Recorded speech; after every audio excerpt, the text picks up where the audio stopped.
Good morning student, मैं पंकज कुमार करम विद्या मंदिर शिक्षण संस्थान की ओर से ऑनलाइन क्लास में आपका स्वागत करता हूं। आज हम अपनी इस वीडियो में कक्षा 8 विषय विज्ञान चैप्टर नंबर 1 फसल उत्पादन एवं प्रबंध के बारे में अध्ययन करेंगे। आज का जो टॉपिक होगा इस वीडियो का वो होगा फसल पद्धति के चरण। इससे पिछली वीडियो में हमने फसलों के प्रकार और फसल पद्धति के प्रथम चरण जैसे मिट्टी तैयार करना के बारे में अच्छे से अध्ययन किया।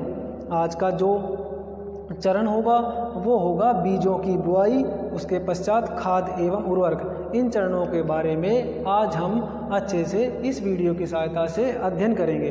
तो चलते हैं सबसे पहले फसल पद्धति की परिभाषा पर, जो कि हमने पिछली वीडियो में भी आपको बताई है। तो आप पुनः इस फसल पद्धति की परिभाषाओं को नोट भी कर सकते हैं। फसल पद्धति की परिभाषा क्या होती है? वे सभी क्रियाएं जिन्हें किसान फसल उत्पादन में अपनाते हैं तो उन्हें फसल पद्धति कहते हैं। किसानों द्वारा फसल उत्पादन करते समय कौन कौन सी क्रियाएं या कौन कौन से चरणों को अपनाया जाता है, इन चरणों के माध्यम से वो किस प्रकार से अच्छी फसल उत्पादित कर सकता है, तो आओ उन चरणों के बारे में हम जानकारी प्राप्त करते हैं। फसल पद्धति के चरण। फसल पद्धति की क्रियाएं या चरण निम्न होते हैं, जैसे नंबर 1 मिट्टी तैयार करना, नंबर 2 बीजों की बुआई करना, नंबर 3 खाद एवं उर्वरक देना, नंबर 4 सिंचाई करना, नंबर 5 खरपतवार से सुरक्षा करना, नंबर 6 कटाई करना और नंबर 7 बीजों का भंडारण करना। तो ये हमारे 7 चरण हैं, जिनमें से हमने मिट्टी तैयार करना प्रथम चरण का अध्ययन पिछली वीडियो में किया। आज हम अपनी इस वीडियो में करेंगे बीजों की बुआई और खाद एवं उर्वरक। 2 और 3 नंबर के चरण आज हम इस वीडियो में अध्ययन करेंगे। तो चलो हम पहले चरण बीजों की बुआई के बारे में पढ़ते हैं। तो चलते हैं अपने दूसरे नंबर चरण बीजों की बुआई पर। इसमें क्या होता है कि किसान अपने खेत में जिस पादप फसल को उगाना चाहता है उस पादप फसल के बीजों को एकत्रित करता है और उन्हें विभिन्न कृषि यंत्र की सहायता से खेतों में रोपित कर देता है। बीज खेतों में रोपित या बोने की क्रिया ही बुआई कहलाती है। तो चलते हैं इस चरण पर। बीजों की बुआई। खेत की मिट्टी तैयार हो जाने के पश्चात किसानों द्वारा फसलों के बीजों को खेत में बोया जाता है। खेत में बीजों को बोना या रोपित करना ही बुआई कहलाता है। आप इसकी परिभाषा नोट कर लीजिए। बुआई किसे कहते हैं? खेत में बीजों को बोना या रोपित करना बुआई कहलाता है। किसानों द्वारा कौन से बीजों की बुआई खेतों में की जाती है या बीजों में कौन कौन से गुण होते हैं जिनके आधार पर किसान उनका चुनाव करता है। चलो आओ जानते हैं उत्तम बीजों के गुण।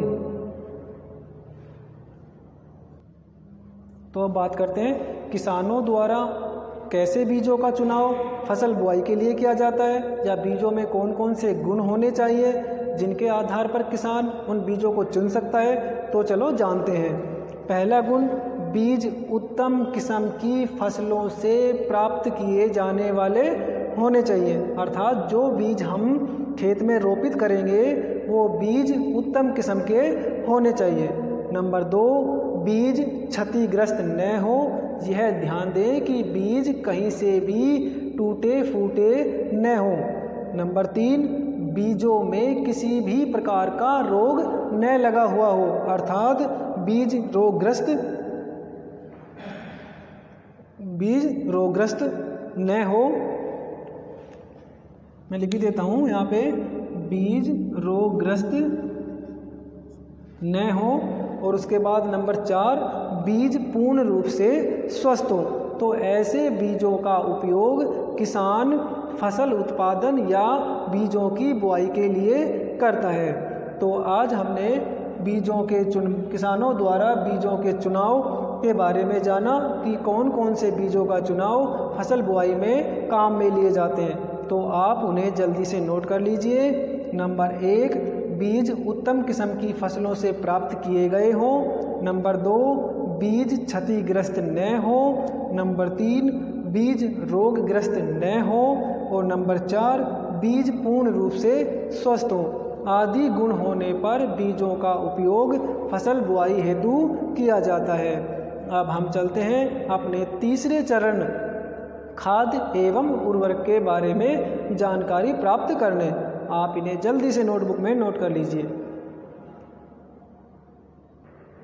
चलो तो अब नोट करते हैं खाद एवं उर्वरक, जो कृषि पद्धति का तीसरा चरण होता है। इस चरण में किसान बीजों की बुआई करने के पश्चात जब बीजों का अंकुरण प्रारंभ हो जाता है तो वह मिट्टी में पोषक तत्वों की मात्रा बढ़ाने हेतु कुछ पदार्थ उसमें मिलाता है।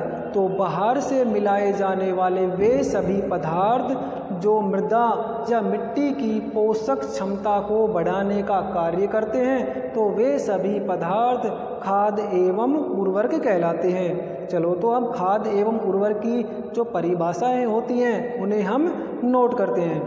खाद एवं उर्वरक तीसरा चरण, वे पदार्थ जिन्हें मिट्टी की पोषक क्षमता बढ़ाने हेतु मिलाया जाता है, खाद एवं उर्वरक कहलाते हैं। कौन कौन से जैसे हो सकते हैं? जैसे गोबर की खाद, यूरिया उर्वरक आदि। हमने किसानों को खेतों में गोबर की खाद एवं उर्वरक जैसे यूरिया को छिड़कते हुए देखा होगा। क्यों छिड़कते हैं? क्योंकि ये सभी पदार्थ मिट्टी की पोषक क्षमता को बढ़ाने का कार्य करते हैं, जिससे कि अधिक से अधिक उत्पादन प्राप्त किया जा सकता है। अब क्या खाद एवं उर्वरक दोनों में अंतर होता है? तो चलो हम इन दोनों में पाए जाने वाले अंतर के बारे में जानकारी प्राप्त करते हैं कि खाद किसे कहते हैं और फिर उर्वरक किसे कहते हैं। तो चलो नोट कर लेते हैं इसे, खाद एवं उर्वरक जल्दी से नोट कर लीजिए, फिर हम इसके बारे में और आगे अध्ययन करेंगे। चलो अब बात करते हैं भाई खाद क्या होता है। हमने बताया कि खाद और उर्वरक दोनों ही मृदा की पोषक क्षमता को बढ़ाने का कार्य करते हैं। तो अब देखते हैं भाई खाद और पोषक तत्व क्या हैं। पहला है खाद।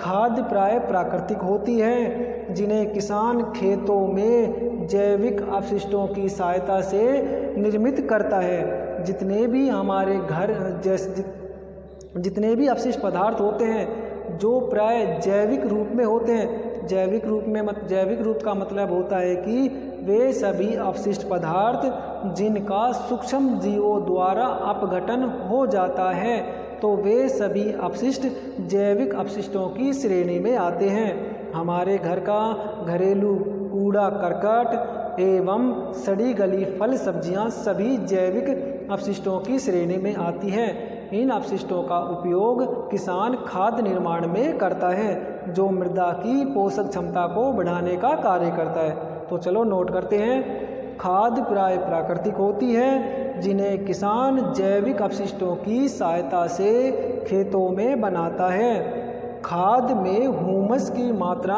अधिक पाई जाती है। ह्यूमस क्या होता है? ह्यूमस जो हमारे अपशिष्ट पदार्थ हैं जिन्हें हम खेतों में डालते हैं, अगर वो हल्के गहरे बादामी रंग में परिवर्तित हो जाते हैं तो उन्हें हम ह्यूमस कहते हैं। ह्यूमस में कार्बनिक पदार्थों की मात्रा अधिक पाई जाती है, जो मिट्टी की पोषक क्षमता को बढ़ाने का कार्य करती है। खाद मिट्टी की पोषक क्षमता को बढ़ाने में सहायक होते हैं। अब उदाहरण पूछे तो भाई खाद के उदाहरण कौन कौन से हैं? तो हम बता सकते हैं गोबर की खाद,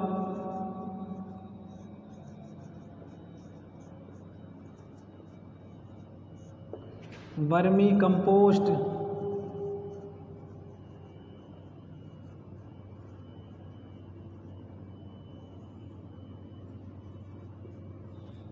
खाद आदि, ये इसके उदाहरण माने जाते हैं। कई बार बोर्ड परीक्षा में वर्मी कंपोस्ट खाद के बारे में पूछा जाता है कि वर्मी कंपोस्ट खाद क्या है। तो हम बता सकते हैं लाल केंचुए द्वारा बनाई गई खाद वर्मी कंपोस्ट कहलाती है। अर्थात जो हमारे अपशिष्ट पदार्थ हैं उनको सड़ाने गलाने का कार्य या उन्हें छोटे छोटे टुकड़ों में तोड़ने का कार्य केंचुओं द्वारा किया जाता है, जिन्हें वर्मी कंपोस्ट कहते हैं। केंचुए मिट्टी की उर्वरक उत्पादन क्षमता को भी बढ़ाने में सहायता करते हैं। ये मिट्टी को भुरभुरा बना देते हैं, जिससे पादप की जड़ें भूमि में अधिक गहराई तक जा सकती है। तो चलो मैं इसकी छोटी सी परिभाषा यहीं लिख देता हूँ। वर्मी कंपोस्ट इसे कहते हैं केंचुए द्वारा बनाई गई खाद।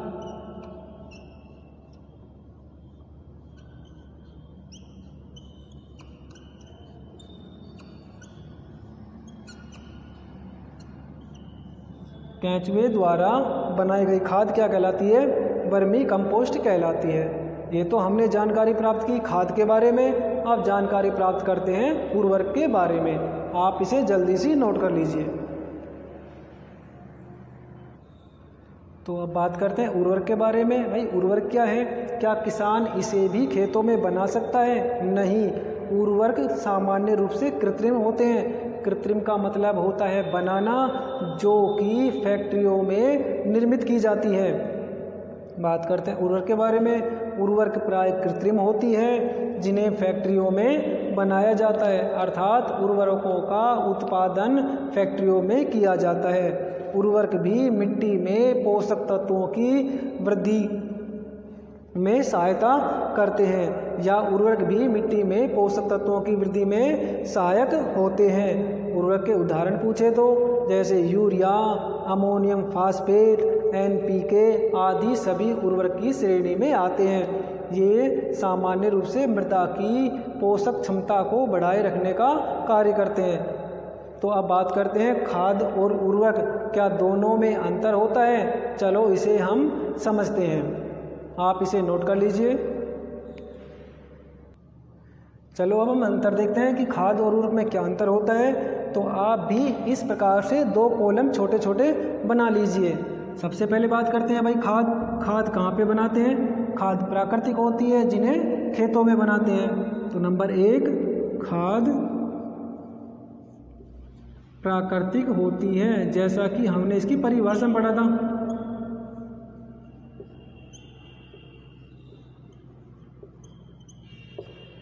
उर्वरक कहाँ होती है? क्या कैसी होती है? कहाँ बनाते हैं? भाई उर्वरक कृत्रिम होती है।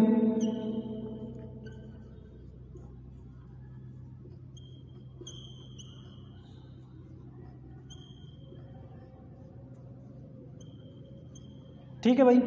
खाद को कहाँ बनाते हैं? नंबर 2 खाद खेतों में बनाई जाती है।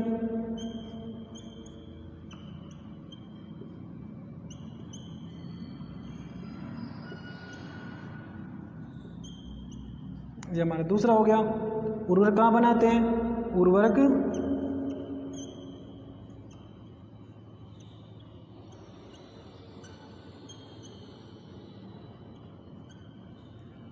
फैक्ट्रियों में बनाई जाती है।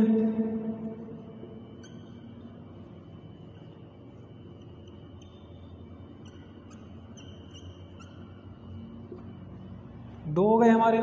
तीसरा भाई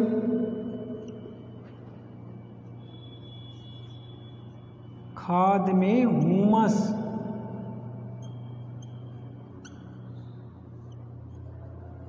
की मात्रा अधिक होती है।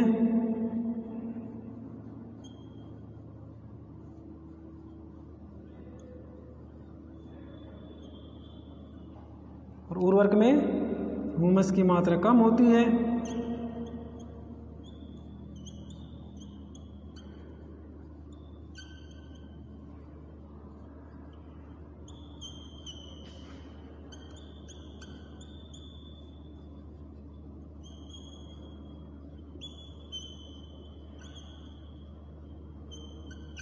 तीन अंतर तो हमें छोटे छोटे याद हो गए, क्योंकि ये अंतर तो हमने परिभाषा में पढ़े थे।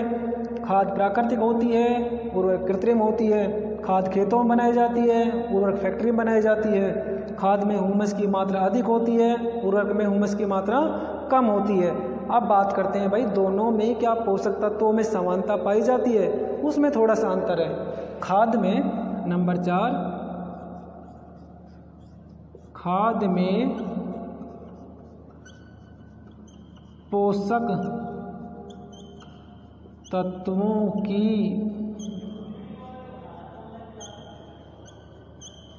सीमित मात्रा पाई जाती है।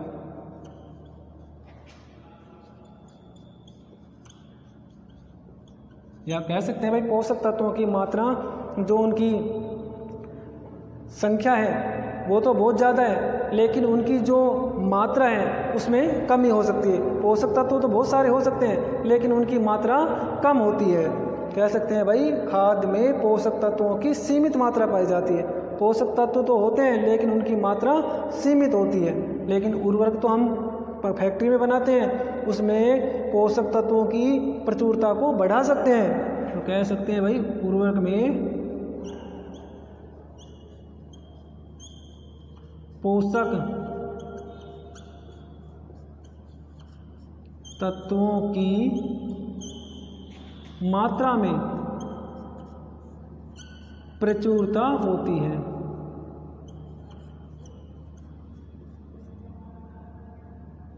प्रचुरता होती है।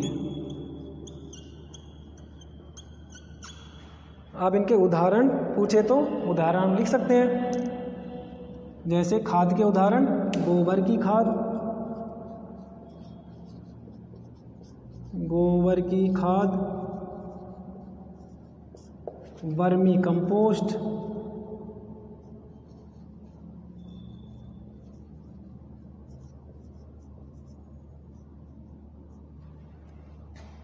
इसके एग्जाम्पल पूछे तो यूरिया,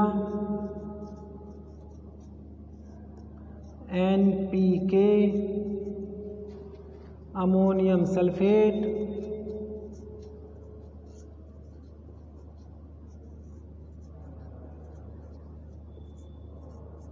आदि।